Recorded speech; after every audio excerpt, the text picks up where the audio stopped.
So look then at how you'd go about answering the poetry section if you're with the OCR board.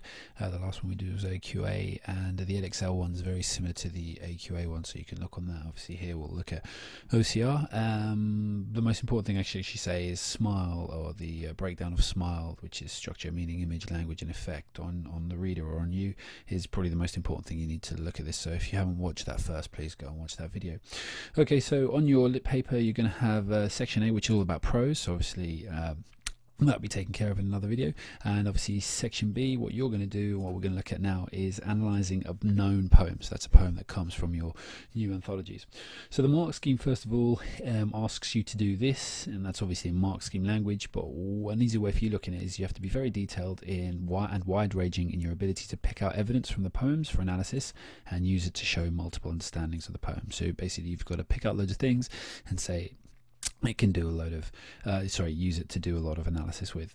And secondly, you have to explain how different parts of smile, so the structure, the image, the language that the writer uses, etc., can support and demonstrate the meaning that they're getting across. So the meanings obviously is the ideas or the themes, etc., that's being explored.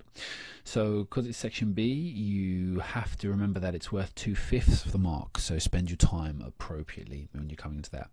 Now if we click along quickly to the OCR website and we look at their descriptors. So here we are for an AA star: sophisticated critical response, precise evaluation, sensitive understanding, etc. And basically it has to be legible and very well communicated. So basically what you need to do is remember this: you pick out lots of information and develop it well to show the insight, analyze specific words and extend their meaning. So basically you'll say this means this, but it could also mean this. You use smile, so you can talk about language and structure, etc., all different avenues of it, you know, where full stops are used, how it's broken up, where the commas are, etc., what specific words mean, what technique is used, why that repetition is used, all that kind of stuff. Original interpretation, obviously you can actually show yourself flipping ideas, so that's basically the sophisticated idea there. You want to be able to try and give them something original as well, to try and get those top marks. And your writing you must use embedded quotations, high level vocabulary, and your sentence structure and spelling must be accurate. Now I think this is an easier one than some of the other boards, because obviously you'll have the poem and then you'll be able to analyze it. So basically all you want to do is basically smile the hell out of the poem, just break it all down, and we'll look at an example of how to do that in a second. So depending on the question, you could focus on, you're going to be using smile points the whole way through, and depending on the question is how you're actually going to go about structuring it. So if we go across to here we have one of the Simon Armitage poems. It's actually in the anthology, and basically as you read through it, the question was, or is, should I say, the question for this: how does Armitage make the poem particularly moving? Okay, so basically the idea here is that this is moving, so one of the meaning or the effect on you is that it's moving, and obviously it's moving because it's probably about death. Well, it's about death, and then we're told to look closely at the language. So basically obviously we're looking at how language supports the meaning of death and sadness, etc., why obviously it moves us.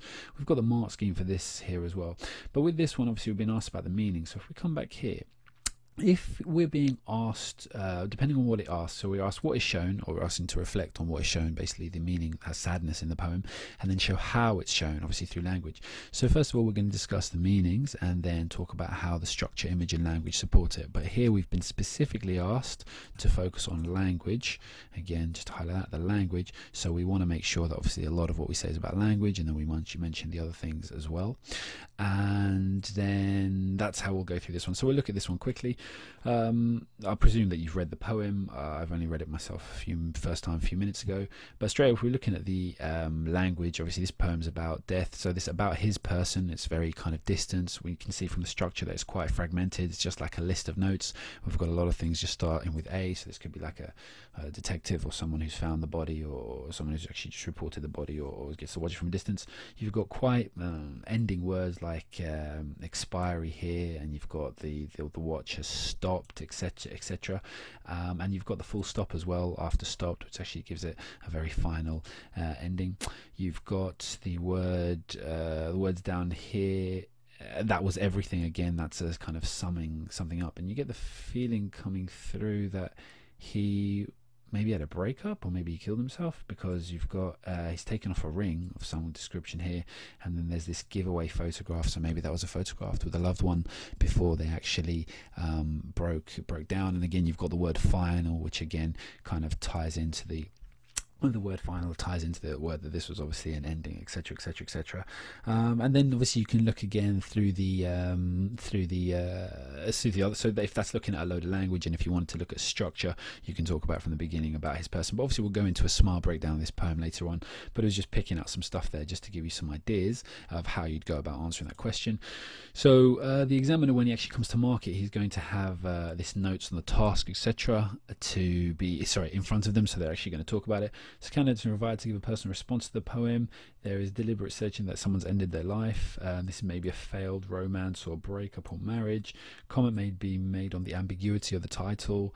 Basic responses here will offer a paraphrase, etc., etc., etc. So basically, this is just notes the examiner for him to think about, and then here you've actually got this breakdown of what kind of thing they're looking for. So it may well be worth going to look at all the different previous exam papers to see what's actually come up there.